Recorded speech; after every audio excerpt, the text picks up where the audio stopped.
Okay. പിന്നെ നോക്കാൻ പോകുന്നത് ടു സ്ട്രോക്ക് പെട്രോൾ എഞ്ചിനാണ് നോക്കാൻ പോകുന്നത്. കഴിഞ്ഞ ക്ലാസ്സിൽ നമ്മൾ ഫോർ സ്ട്രോക്ക് ആണ് നോക്കിയത്. ഈ പ്രാവശ്യം ടു സ്ട്രോക്ക് ആണ്.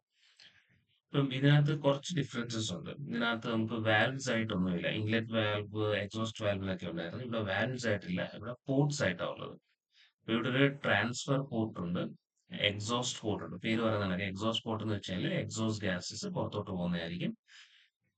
ഇൻലെറ്റ് പോർട്ട് ഉണ്ട്. ഇൻലെറ്റ് പോർട്ട് എന്ന് വെച്ച് കഴിഞ്ഞാൽ എയർ ഫ്യൂൽ മിക്സർ അകത്തോട്ട് വരുന്നതാ. ട്രാൻസ്ഫർ പോർട്ട് ആണ്. ട്രാൻസ്ഫർ പോർട്ട് എന്ന് വെച്ച് കഴിഞ്ഞാൽ ക്രാങ്ക് കേസിൽ നിന്ന് സിലിണ്ടറിനകത്തോട്ട് ട്രാൻസ്ഫർ ചെയ്യുന്നതാണ്. ഇപ്പം പെട്ടെന്ന് പറയാനാണെങ്കിൽ നമ്മുടെ സിലിണ്ടർ ഉണ്ടല്ലോ റൈറ്റ് സൈഡിലെ ഫിഗറിൽ, അപ്പൊ ഈ സിലിണ്ടറിന്റെ അകത്തുള്ള പിസ്റ്റൺ മുകളിലോട്ട് മൂവ് ചെയ്യുമ്പോൾ നമ്മുടെ ക്രാങ്ക് കേസിനകത്തുള്ള വോളിയം ഇൻക്രീസ് ചെയ്യും. അപ്പൊ ഇവിടുത്തെ വോളിയം ഇൻക്രീസ് ചെയ്യുമ്പോഴത്തേക്ക് ഇവിടെ പ്രഷർ ഡ്രോപ്പ് ഉണ്ടാവും. ആ പ്രഷർ ഡ്രോപ്പ് കാരണം air fuel mixture inlet port വഴി ക്രാങ്ക് കേസിലൂടെ വരുന്നത്. ഓക്കെ. അപ്പം ഇത് എന്റെ ബോട്ടം സൈഡിൽ. ടോപ്പ് സൈഡിൽ അതേ സമയം തന്നെ സൈമിൾട്ടേനിയസ്ലി നടക്കുന്നത് വെച്ചാൽ ഇതിനകത്ത് ഓൾറെഡി ഉള്ള എയർ ഫ്യൂൽ മിക്സ്ചർ കംപ്രസ് ആവുകയാണ്. ഇപ്പൊ കംപ്രസ് ആയി കഴിയുമ്പോഴത്തേക്ക് അതിന് സ്പാർക്ക് ഇൻട്രൊഡ്യൂസ് ചെയ്യുന്നു. സ്പാർക്ക് ഇൻട്രൊഡ്യൂസ് ചെയ്യുമ്പോൾ കമ്പഷൻ സ്റ്റാർട്ട് ചെയ്യും. കമ്പഷൻ വരുമ്പോൾ what happens next is that the pressure will rise and that will push the cylinder downwards.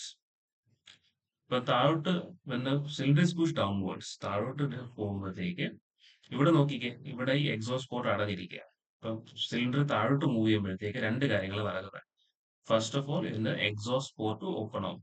Exhaust port open ആവുമ്പോൾ ഇതിനകത്തുള്ള കമ്പഷൻ ഗ്യാസസ് ഇതുവഴി പുറത്തു പോകും. രണ്ടാമത് നടക്കുന്നതെന്ന് വെച്ചാൽ ഇത് താഴോട്ട് വരുന്നത് കാരണം പിസ്റ്റന്റെ മൂവ്മെന്റ് താഴോട്ടായിട്ട് ക്രാങ്ക് കേസിനകത്തുള്ള വോളിയം കുറയുക. അപ്പോൾ അവിടുത്തെ പ്രഷർ കൂടും. ആ പ്രഷർ, ഹൈ പ്രഷർ കാരണം ഇതിനകത്ത് ഓൾറെഡി ഉണ്ടായിരുന്ന air fuel mixture transfer port വഴി സിലിണ്ടറിന്റെ അകത്തോട്ട് പോവുക. ഓക്കെ.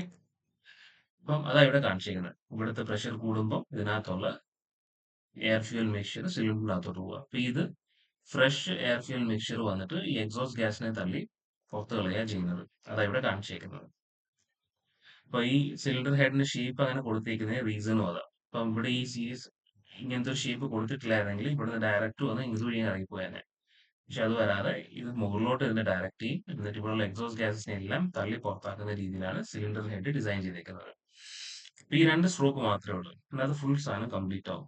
അതായത് പിസ്റ്റൺ മുകളിലോട്ട് പോകുമ്പോൾ മുകളിൽ കംപ്രഷൻ നടക്കുന്നുണ്ട്, താഴെ സക്ഷൻ നടക്കുന്നുണ്ട്. പിസ്റ്റൺ താഴോട്ട് വരുമ്പോഴത്തേക്ക് ഇവിടെ നിന്നുള്ളതിനെല്ലാം പുറത്തോട്ട്, അതായത് സിലിണ്ടറിന്റെ അകത്തോട്ട് മൂവ് ചെയ്യുന്നു. സിലിണ്ടർ അകത്തുള്ളതെല്ലാം എക്സോസ്റ്റിലോട്ട് മൂവ് ചെയ്യുന്നു. അപ്വേർഡ് മോഷനിൽ രണ്ട് സൈക്കിൾ നടക്കുന്നു, ഡൗൺവേർഡ് മോഷനിൽ രണ്ട് സൈക്കിൾ നടക്കുന്നു. അപ്പൊ ഇതിന്റെ ആനിമേഷൻ കാണുകയാണെങ്കിൽ ഇതേപോലെ ഇരിക്കും. നേരത്തെ പറഞ്ഞ കണക്ക് ഇൻടേക്ക് പോർട്ട് ഉണ്ട്, എക്സോസ്റ്റ് പോർട്ട് ഉണ്ട്. ഇപ്പൊ ഇവിടെ നമ്മുടെ സിലിണ്ടർ മുകളിലോട്ട് മൂവ് ചെയ്യുക. സിലിണ്ടർ മുകളിലോട്ട് മൂവ് എന്താ, ക്രാങ്ക് കേസിനകത്തുള്ള വോളിയം കൂടുക ചെയ്യുന്നത്. ഇതിന്റെ അടിയിലുള്ള ക്രാങ്ക് കേസ് വലുതാകുമ്പോൾ എന്ത് ചെയ്യും, അതേ ടൈം ഇൻടേക്ക് പോർട്ട് വഴി ഇതിനകത്ത് നമ്മുടെ എയർ ഫ്യൂൽ മിക്സ്ചർ നിറയുക ചെയ്യുന്നത്. ഇത് നിറഞ്ഞതിന് ശേഷം പിസ്റ്റൺ താഴോട്ട് മൂവ് ചെയ്യുമ്പോൾ എന്താ സംഭവിക്കുക, ഇതിനകത്തുള്ള വോളിയം കുറയും. വോളിയം കുറയുന്നത് കാരണം ക്രാങ്ക് കേസിലുള്ളത് ട്രാൻസ്ഫർ പോർട്ട് വഴി സിലിണ്ടറിലെത്തും. ട്രാൻസ്ഫർ ചാനൽ അല്ലെങ്കിൽ ട്രാൻസ്ഫർ പോർട്ട് വഴി സിലിണ്ടർ എത്തുകയാണ് ചെയ്തത്. പിന്നെ ഇതിനെ കംപ്രസ് ചെയ്യുക. മുകളിലോട്ട് മൂവ് ചെയ്യുമ്പോൾ കംപ്രസ് ആയി. കംപ്രസ്ഡ് ആകുമ്പോൾ വീണ്ടും ഇതിനകത്ത് വോളിയം കൂടി. അപ്പൊ ഇവിടെ പുതിയ ഇൻടേക്ക് ചാർജ് വന്നു, പുതിയതൊന്നും അറിഞ്ഞു. ഇവിടെ നമ്മൾ സ്പാർക്ക് ഇൻട്രൊഡ്യൂസ് ചെയ്യുകയാണ്. സ്പാർക്ക് ഇൻട്രൊഡ്യൂസ് ചെയ്ത് കമ്പഷൻ സ്റ്റാർട്ട് ചെയ്യും.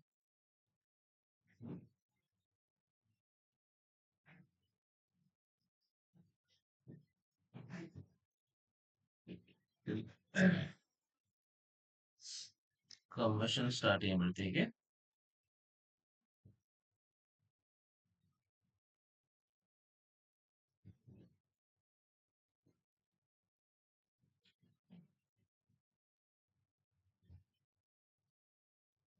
പിസ്റ്റൺ താഴോട്ട് മൂവ് ചെയ്ത് തുടങ്ങും. ഇപ്പൊ താഴോട്ട് മൂവ് ചെയ്യുമ്പോൾ ഓപ്പൺ ആവുന്നുണ്ടോ, ഇവിടുത്തെ എക്സോസ്റ്റ് പോർട്ട് ഓപ്പൺ ആവുകയാണ് ചെയ്യുന്നത്. എക്സോസ്റ്റ് പോർട്ട് ഓപ്പൺ ആവുമ്പോൾ ഇത് ഇതുവഴി പുറത്തു പോകും. എക്സോസ്റ്റ് ഗ്യാസസ് ഇതുവഴി പുറത്തു പോകും. അതേ ടൈം ഇൻടേക്ക് പോർട്ട് ക്ലോസ്ഡ് ആയിരിക്കും. അപ്പൊ ഇതിനകത്തുള്ള പ്രഷർ കൂടും. ഇത് ഇവിടെയുള്ള ഫ്രഷ് ആയിട്ടുള്ള എയർ ഫ്യൂൽ മിക്സ്ചർ നമ്മൾ സിലിണ്ടറിനകത്തോട്ട് തട്ടുക ചെയ്യുന്നത്. ഇത് തന്നെ ഈ സൈക്കിൾ തന്നെ റിപ്പീറ്റ് ചെയ്തുകൊണ്ടിരിക്കും. നിങ്ങൾ വരയ്ക്കുമ്പം ഈ ഒരു ഫിഗർ വരച്ചാൽ മതി. രണ്ട് ഡയഗ്രാംസ് ഉള്ളത്, അപ് സ്ട്രോക്ക് ഉണ്ട്, ഡൗൺ സ്ട്രോക്ക് ഉണ്ട്. അപ് സ്ട്രോക്കിനകത്ത് എന്താ സംഭവിക്കുന്നത്? 4 എന്ന് പറഞ്ഞാല് ഇൻലെറ്റ് പോർട്ടാണ്. ഇൻലെറ്റ് പോർട്ട് ഓപ്പൺ ആയിരിക്കും മുകളിലോട്ട് പോകുമ്പോഴത്തേക്ക്. എക്സോസ്റ്റ് പോർട്ടും ട്രാൻസ്ഫർ പോർട്ടും ക്ലോസ്ഡ് ആയിരിക്കും. അപ്പൊ ഈ ഗ്യാപ്പ് ഇവിടെ വരയ്ക്കാൻ മറക്കരുത്. അപ്പം ഇൻലെറ്റ് പോർട്ട് വഴി ക്രാങ്ക് കേസിനകത്ത് വന്ന് ഫ്യൂൽ എയർ ഫ്യൂൽ മിക്സ്ചർ നിറയാച്ചത്. അതിനുശേഷം അതേസമയം ഇവിടത്തെ എയർ ഫ്യൂൽ മിക്സ്ചർ കംപ്രസ്ഡ് ആവുക ചെയ്യണം. കംപ്രസ്ഡ് ആയതിനു ശേഷം 7 എന്ന് വെച്ചാൽ എന്താ? സ്പാർക്കിലൊക്കെ സ്പാർക്ക് ഇൻട്രൊഡ്യൂസ് ചെയ്തു. അപ്പോൾ പിസ്റ്റൺ താഴോട്ട് പോകില്ല, ഡൗൺ സ്ട്രോക്ക് സ്റ്റാർട്ട് ചെയ്തു. ഡൗൺ സ്ട്രോക്ക് സ്റ്റാർട്ട് ചെയ്യുമ്പോൾ ഇവിടുത്തെ എക്സോസ്റ്റ് പോർട്ടും ഓപ്പൺ ആവും, ട്രാൻസ്ഫർ പോർട്ട് ഓപ്പൺ ആവും, ഇൻലെറ്റ് പോർട്ട് ക്ലോസ്ഡ് ആയിരിക്കും. ഇപ്പോൾ ക്രാങ്ക് കേസിനകത്തുള്ള പ്രഷർ കൂടി ഇത് ഇതുവഴി ട്രാൻസ്ഫർ ചെയ്യും. ഇവിടെ നിന്നുള്ള എക്സോസ്റ്റ് ഗ്യാസസ് എക്സോസ്റ്റ് പോർട്ട് വഴി വെളിയിൽ പോവുകയും ചെയ്യും. ഇപ്പൊ രണ്ട് സ്ട്രോക്ക് മാത്രമേ ഉള്ളൂ. ഇതാണ് നമ്മുടെ ടു സ്ട്രോക്ക് എഞ്ചിൻ എന്ന് വെച്ച് കഴിഞ്ഞാൽ. അപ്പൊ അതിന്റെ എക്സ്പ്ലനേഷൻ ആണ് കൊടുത്തേക്കുന്നത്. അപ്പൊ അത് നിങ്ങൾ വീഡിയോ ഒന്ന് പോസ് ചെയ്തിട്ട് ഇന്ന് നോട്ട്ബുക്കിലോട്ട് എഴുതിയെടുക്കുക.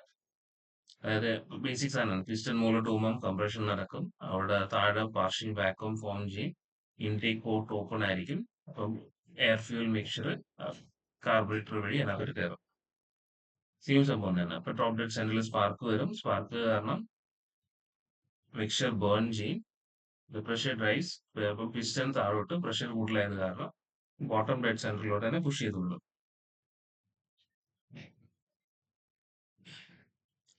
ഇതൊന്ന് നിങ്ങൾ വീഡിയോ പോസ് ചെയ്തിട്ട് എഴുതിയെടുക്കുക, അതിന്റെ ടോട്ടൽ പ്രൊസീജിയർ എങ്ങനെയാണെന്നുള്ളത്. ഇതിനകത്ത് ഓർത്ത് വെക്കേണ്ട ഒരു കാര്യം എന്ന് വെച്ചാൽ ഇതിനകത്തൊരു പ്രോസസ് ഉണ്ട്. അതായത് കമ്പഷൻ കഴിഞ്ഞതിന് ശേഷം എക്സോസ്റ്റ് ഗ്യാസസ് ഉണ്ടല്ലോ, അതിനെ പുറത്ത് തള്ളുകയും അതേസമയം പുതിയ എയർ ഫ്യൂൽ മിക്സ്ചറിനെ നമ്മുടെ സിലിണ്ടറിലോട്ട് കയറ്റുന്നതും ഒരു പ്രോസസ്സിനെ പറയുന്ന പേരാണ് scavenging. This is the process of filling the cylinder with air fuel mixture while also pushing leftover exhaust gas out of the exhaust port. That is what is called scavenging. Then the process repeats itself. ഇതാണ് നമ്മുടെ four stroke എഞ്ചിനായി. ഇത് അതായത് four stroke എഞ്ചിനകത്ത് we needed 4 strokes to complete the entire cycle. In two stroke engine we only need 2 strokes to complete the entire cycle. Okay. So when you compare between these two, for a four-stroke engine, there is one power stroke for every 2 revolutions of the crankshaft. Two, two revolutions of the crankshaft, there is one power stroke. But in the case of two-stroke engine, we have one power stroke for every 1 revolution. For every revolution, we have one power stroke. Either one power stroke every 2 revolutions ആയത് കാരണം turning moment less uniform ആയിരിക്കും. Two-stroke in a case, turning moment will be more uniform. Four stroke എഞ്ചിന്റെ കേസിൽ വാൽവ്സും moving പാർട്സും ഒരുപാട് വരുന്നുണ്ട്, അതിന്റെ ഇനിഷ്യൽ കോസ്റ്റ് കൂടുതലായിരിക്കും. ടു സ്ട്രോക്ക് എഞ്ചിന്റെ അത് അങ്ങനെ വാൽവ്സ് മൂവിംഗ് പാർട്സ് ഒന്നും ഇല്ല, അതിന്റെ ഡിസൈൻ കുറച്ചുകൂടെ സിമ്പിൾ ആണ്. So the initial cost for two stroke engine will be law.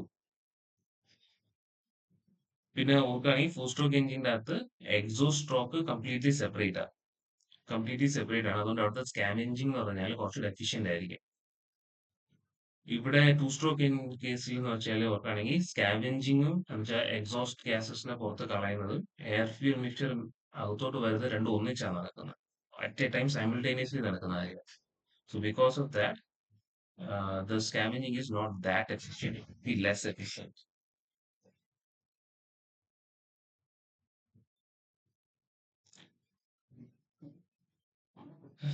Okay. In a four-stroke engines, I said that there are inlet valves and exhaust valves. These are all these are all run with the help of power taken from the engine itself. So അതുകൊണ്ട് നമുക്ക് output പവറിൽ ചെറിയൊരു reduction കാണും four stroke എഞ്ചിന്റെ കേസിൽ. But ഇവിടെ valves ഒന്നും ഇല്ലാത്ത കാരണം V save that power. As I said earlier, four-stroke engines have a complex construction. Two-stroke engine have a simpler construction. ഇവിടെ one advantage of four-stroke engine is that we can run it at very high speeds. Two-stroke engine എന്ന് പറഞ്ഞാൽ അത്രയും high speed four സ്ട്രോക്കിന് അത്രയും high സ്പീഡിൽ run ചെയ്യാൻ പറ്റത്തില്ല. Four സ്ട്രോക്കിനകത്ത് better efficiency കിട്ടും. To സ്ട്രോക്കിനകത്ത് lower efficiency കിട്ടും. ഇതിന് റീസൺ എന്ന് വെച്ചാൽ if you look at the image, അതായത് ഈ ഒരു ഇമേജ് നോക്കുകയാണെങ്കിൽ പല റീസൺസ് ഉണ്ട്. ഈ ഒരു പർട്ടിക്കുലർ ടൈമിൽ എക്സോസ്റ്റ് പോർട്ട് ഓപ്പൺ ആണ്, നമ്മുടെ ട്രാൻസ്ഫർ പോർട്ട് ഓപ്പൺ ആണ്. ഇവിടുന്ന് ഫ്രഷ് ഗ്യാസസ് വരുന്നുണ്ട്, ഇവിടുന്ന് എക്സോസ്റ്റ് ഗ്യാസ് പോകുന്നുണ്ട്. അറ്റ് എ ടൈം ഇത് രണ്ടും ഓപ്പൺ ആയിരിക്കുന്ന സമയത്ത് there is A possibility that ഇവിടുന്ന് വരുന്ന fresh air fuel mixture exhaust ഗ്യാസിന്റെ കൂടെ പുറത്തു പോകുക എന്നുള്ളത് നമുക്ക് ബേൺ ചെയ്യാൻ കിട്ടുന്നില്ല. അപ്പൊ അത് കാരണം ഇതിന്റെ എഫിഷ്യൻസി കുറയാൻ ചാൻസ് ഉണ്ട്. ഓക്കെ, സോ നെക്സ്റ്റ് നമുക്ക് നോക്കേണ്ടതെന്ന് വെച്ചാൽ comparison between SI and CI engines. When it comes to working cycle, SI engines എന്ന് വെച്ചാൽ ഓട്ടോ സൈക്കിൾ ആണ്, and CI engines works on diesel cycle. ഇത് ഓൾറെഡി അറിയാവുന്ന കാര്യമാണ്, ഒരുപാട് പ്രാവശ്യം ക്ലാസ്സിൽ പറഞ്ഞിട്ടുള്ള കാര്യങ്ങളാണ്. ഫ്യൂവൽ എന്ന് പറയുമ്പോൾ SI engines എന്താ, it uses highly volatile fuel like petrol. CI engines എന്ന് വെച്ചാൽ നോൺ വോളറ്റൈൽ ഫ്യൂവൽസ് ആണ് like diesel. Method of fuel engine നോക്കുകയാണെങ്കിൽ SI എഞ്ചിൻസിനകത്ത് എയർ ഫ്യൂൽ മിക്സ്ചർ ആണ് സിലിണ്ടറിലോട്ട് കൊടുക്കുന്നത്. While in the case of CI engines, fuel alone is introduced into the compressed air. Air മാത്രം എടുത്തിട്ട് compress ചെയ്യുന്നത്, എന്നിട്ട് അതിനകത്തോട്ട് നമ്മൾ ഫ്യൂവൽ ആണ് ഇഞ്ചെക്ട് ചെയ്ത് കൊടുക്കുന്നത്.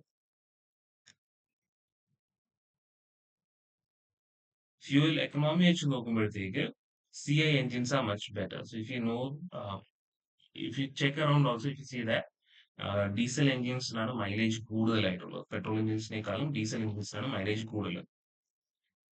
അതിന്റെ ഒരു റീസൺ എന്ന് വെച്ച് കഴിഞ്ഞാൽ അതിന്റെ കംപ്രഷൻ റേഷ്യോ. കംപ്രഷൻ റേഷ്യോ കൂടുന്നതനുസരിച്ച് ഒരെണ്ണത്തിന് എഫിഷ്യൻസി കൂടും. ഇപ്പൊ SI എഞ്ചിൻസിന്റെ കേസിൽ അതിന്റെ കംപ്രഷൻ റേഷ്യോ എന്ന് വെച്ച് കഴിഞ്ഞാൽ it will be between 6 to 10.